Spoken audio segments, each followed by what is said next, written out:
stand by for action.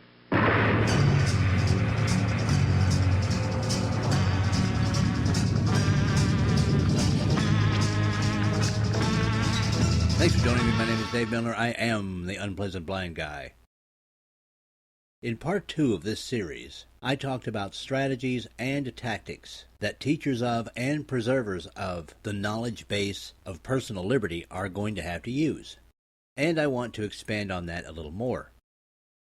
Now, I said in part 2 that, for instance, one of the things that people are going to have to do is be diverse and individualistic in their choices of things to preserve. I made some suggestions earlier, but none of this is cast in stone. You can, and I think, for instance, should, add the Magna Carta, the writings of John Locke, that's John Locke, the Petition of Right of 1628, the English Bill of Rights of 1688, the United States Articles of Confederation, the Anti-Federalist Papers, and the writings of Frederick Bastiat to the list. Use the imagination and resources that you have. Teach with and preserve what you can. When the day comes that the new patriots begin to form the next republic, that will ensure that there will be a large body of material for those framers yet unborn to study. Now, it might also be wise to include the Bible and or other holy writings in with your Freedom Box or Liberty Box or whatever you choose to call it. I mention this, though many of you probably already have that notion, because in the 2 years since the initial recording of this program, the Islamization of the world has been accelerated greatly by people like the current President of the United States, Barack Hussein Obama. That future generation, yet unborn, that is going to have to set up a new republic could well be living in a world where any writing, any teaching, anything that is not Islamic will be proscribed, destroyed on discovery, and its owners penalized with jail time or possibly even death. Let's make no mistake here, people. This is not playing around. As governments not just in the United States of America, but elsewhere become more and more totalitarian, their methods for information control are going to become more and more harsh. Succeeding generations of defenders of personal liberty are going to have to be stronger, and they're going to have to be smarter. I spoke earlier of how some of the teachers and preservers are going to have to go silent so that they will not be detected. You could call that the way of the snake. A snake is a delicate creature that can easily be crushed. So often it must be silent, move carefully, and strike only when the time is right. But there is another lesson that will have to be learned in the post-individual liberty world that will have to be applied in some cases so that teaching and preservation of knowledge can continue. If some being silent and pretending to go along with whatever administration is in charge at the time is the way of the snake, some others will have to practice the way of the chameleon. Along the line between the making of this recording and the new republic will be a stretch of indeterminate time where leftists and Islamo-fascists will be in charge.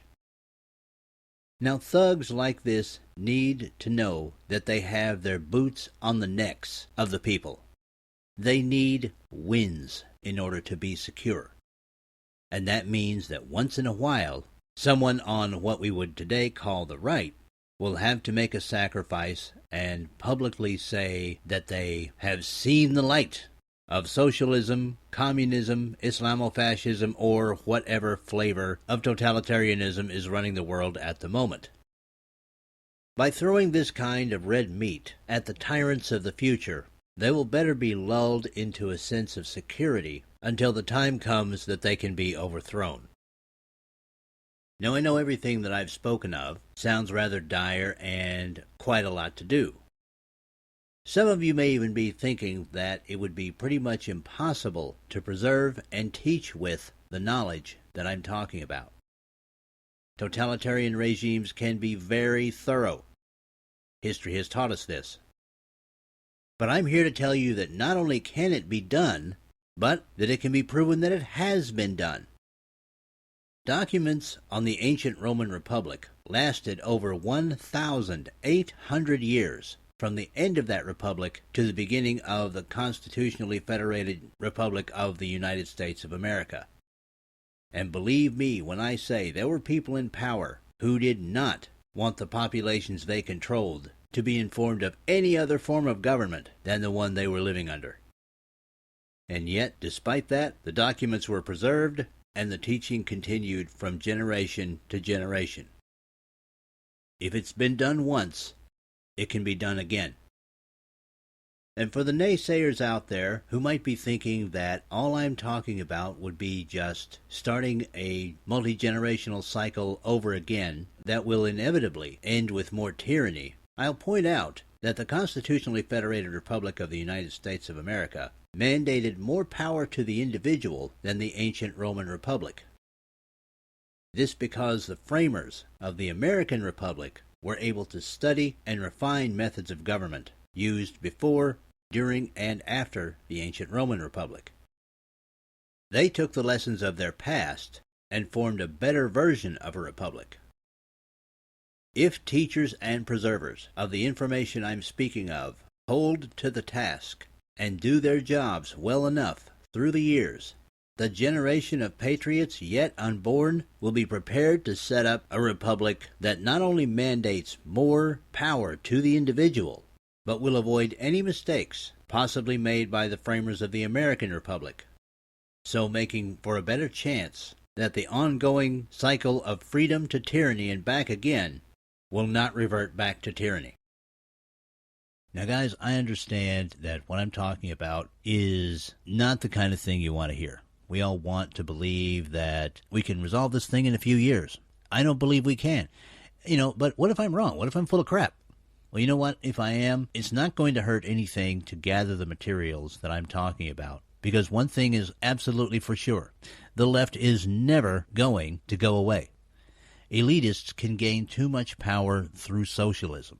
Since I wrote American Sputnik, we've seen that socialists and Muslims have begun to operate in concert, something which is rather frightening to me, but something that I think should not be a surprise to anyone who has any notion of strategy.